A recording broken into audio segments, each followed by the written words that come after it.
এই হচ্ছে শালবতী। বিম্বিসার ওকে রাজগৃহের রাজশোভিনী করেছে।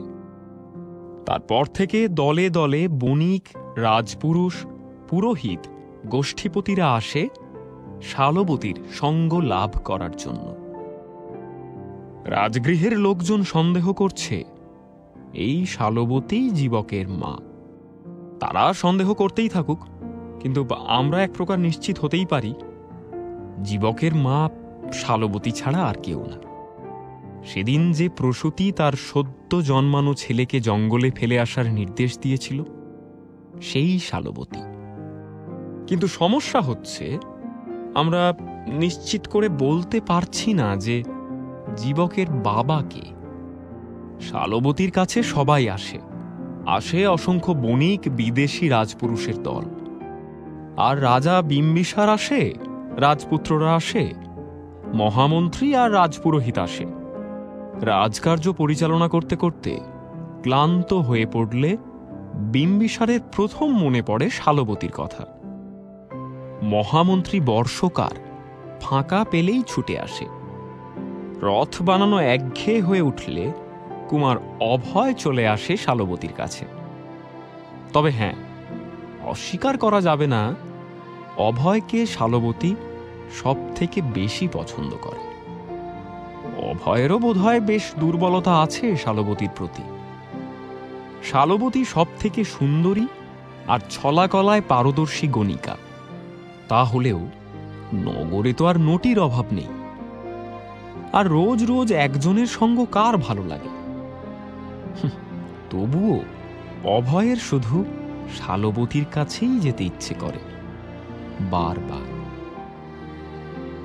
এদিকে বিম্বিসার শালবতীর তাকে পছন্দ নাকি অপছন্দ তাতে কিচ্ছু যায় আসে না। সে মগধের মহারাজা।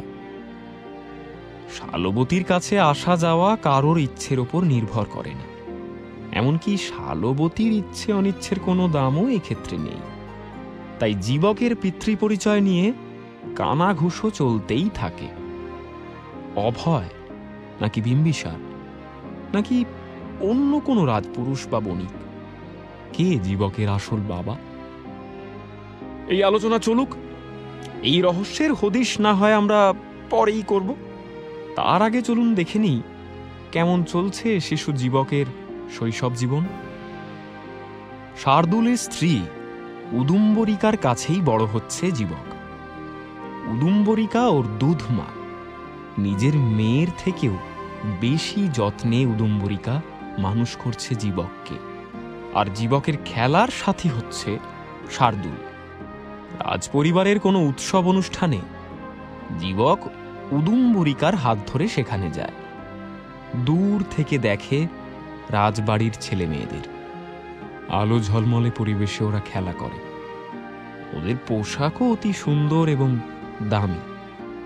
দূর থেকে ওদের দেখে জীবক, বেশি কাছে যায় না ও।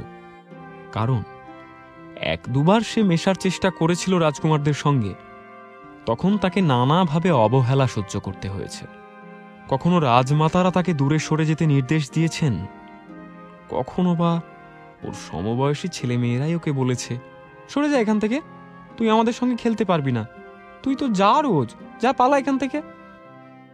মাঝে মাঝে পালক পিতা অভয়ের সঙ্গে জীবক রাজপরিবারের অনুষ্ঠানে বা রাজসভায় যায়। তখন কিছুটা কদর পায়ও। আসলে অভয়ের সামনে ওকে খুব বেশি তুচ্ছ-তাচ্ছিল্য করতে কেউ সাহস পায় না। অথবা হয়তো অভয়ের মুখের দিকে তাকিয়ে কেউ ওকে খারাপ কথা বলে না। কিন্তু জীবক বুঝে গেছে এ রাজবাড়িতেও অচ্ছুত। তাই ও নিজের মতোই থাকে, নিজেকে সরিয়ে রাখে রাজবাড়ির মানুষদের থেকে। তবে জীবকের বিদ্যা শিক্ষা রাজবাড়ির ছেলেদের সঙ্গেই চলে। রাজগুরুর আশ্রমে রোজ দল বেঁধে ওরা যায়। সেখানে দেখা হয় সবার সঙ্গে। এই গুরুর আশ্রমেই জীবকের সঙ্গে বন্ধুত্ব হয় বিম্বিসারের ছোট ছেলে কুমার কালগের সাথে। কালগ ভীষণ অহংকারী আর উদ্ধত, তবুও জীবককে পছন্দ করে। কারণ জীবক খুব মেধাবী, জীবক গুরুর আশ্রমের সেরা ছাত্র। শুধু মেধার জন্যই কালগ জীবককে পাত্তা দেয়। দুজনে নানা বিষয়ে কথা বলে। নতুন কিছু আবিষ্কারে দুজনের ভীষণ আগ্রহ আছে। একদিন কালক বলে, শুনেছিস ওই লোকটা কি বলছে? বৈপুল্য পর্বতে সোমলতা পাওয়া গেছে, যাবে নাকি সোমলতা খুঁজতে? এই সোম এক আশ্চর্য লতা। কেন এই লতা নিয়ে এত আগ্রহ, সেটা আগে জেনে নিই আমরা। সে সময় সারা জম্বুদ্বীপে মানে উত্তর ভারত জুড়ে খুব যাগযজ্ঞ হতো। সেই যজ্ঞের প্রধান যজ্ঞ ছিল সোমযজ্ঞ। তখন এক ধরনের লতা পাওয়া যেত, বাদামি রঙের সোমলতা। এই লতা রাতের বেলায় জল করে জ্বলত, আর এই লতার রসে ছিল অদ্ভুত মাদকতা। সোমলতা ছেঁচে রস খেলে শরীরের চাকচিক্য বেড়ে যেত। যে খেত তার মুখে এমন কথা ফুটত, অন্যরা অবাক হয়ে সে কথা শুনত। মনে হতো স্বয়ং বাগদেবী সরস্বতী মানুষটার মুখে বসে আছে।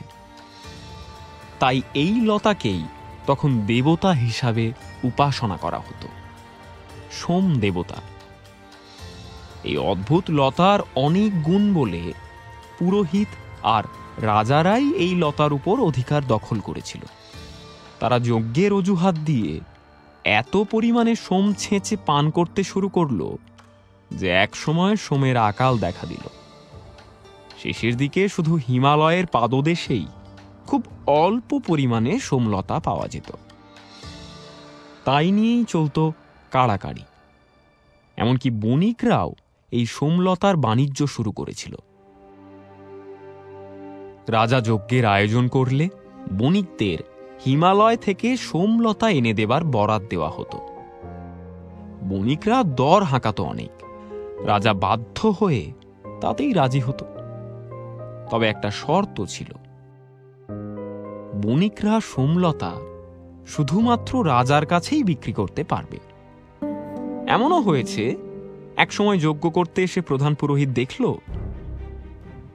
সোমলতা আনা হয়েছে খুব অল্প। সে তার দলবল নিয়ে সেটুকু ছেঁচে খেয়ে রাজাকে ডুমুরের পাতা ছেঁচে রস খাইয়েছে, আর তাতেই বেঁধেছে ধুন্ধুমার। রাজা নিজের টাকা খরচ করে যজ্ঞ করবে আর সোমের রস খাবে পুরোহিতের দল? এ কি মামদোবাজি? একসময় সোম আর মোটেই পাওয়া যেত না, খুব খুঁজলে হয়তো মিলত। আর দিনে দিনে যতই সোম বিলুপ্ত হয়ে যাচ্ছিল, মানুষের এই লতার প্রতি আকর্ষণ ততই বাড়ছিল। এমনিতেই এই লতার প্রতি মানুষদের আগে থেকেই আকর্ষণ ছিল, কারণ তারা কোনোদিনই অমৃতের সমান সোমলতার ভাগ পেত না। খুব খুঁজলে হয়তো মিলত। আর দিনে দিনে যতই সোম বিলুপ্ত হয়ে যাচ্ছিল, মানুষের এই লতার প্রতি আকর্ষণ ততই বাড়ছিল। এমনিতেই এই লতার প্রতি মানুষদের আগে থেকেই আকর্ষণ ছিল, কারণ তারা কোনোদিনই অমৃতের সমান সোমলতার ভাগ পেত না। চুরি করে যদি কেউ খেয়ে থাকে সেটা আলাদা কথা। একদিন বণিকদের বন্ধু উলুঙ্কু এসেছে রাজার কাছে। উলুঙ্কু হচ্ছে এক অনার্য গোষ্ঠীর প্রধান। ও রাজার কাছে এসেছে পাহাড় কাটার অনুমতি নিতে। কোন বণিক নাকি ওদের পাহাড় আর জঙ্গল পরিষ্কার করতে বলেছে। উলুঙ্কুরা যদি সেই জমি চাষের উপযুক্ত করতে পারে, বণিক ওদেরকে হাল বলদ দেবে চাষ করার জন্য। আর পাহাড় কেটে যত লাল মাটি পাওয়া যাবে সব বণিক নেবে। ওই মাটির মধ্যেই নাকি লোহা আছে। যাই হোক, উলুঙ্কু তখন ভিতরে ঢোকার অনুমতি পায়নি। রক্ষীর পাশে সে দাঁড়িয়ে রয়েছে, পান চিবোচ্ছে আর গল্প করছে রক্ষীর সঙ্গে। তখন ওখান দিয়েই যাচ্ছিল কালগ আর জীবক। ওরা শুনতে পেল উলুঙ্কু রক্ষীকে বলছে, জানিস, বৈলত্য পর্বতের যে জায়গাটা কাটার জন্য শ্রেষ্ঠী দেখিয়ে দিয়েছে, ওখানে দেখলাম যজ্ঞের লতার মতো একরকম লতা রাত্রির বেলাতে চকচক করছে। মগধের বন বাদার তো আমার সব চেনা, জন্ম থেকে সব চষে বেড়াচ্ছি। কিন্তু এমন লতা কখনো দেখিনি। উলুঙ্কুর কথা শুনে রক্ষীর চোখ চকচক করে উঠেছে ও উলুঙ্কুর কানের কাছে মুখ এনে ফিসফিস করে বলছে, এই, সত্যি সত্যি যজ্ঞের লতা না তো? ওদের সব কথাই শুনতে পেয়েছে কালগ আর জীবক। কালগ বলে, শুনতে পাচ্ছিস ওরা সোমলতা নিয়ে কথা বলছে, যাবি নাকি সোমলতা খুঁজতে?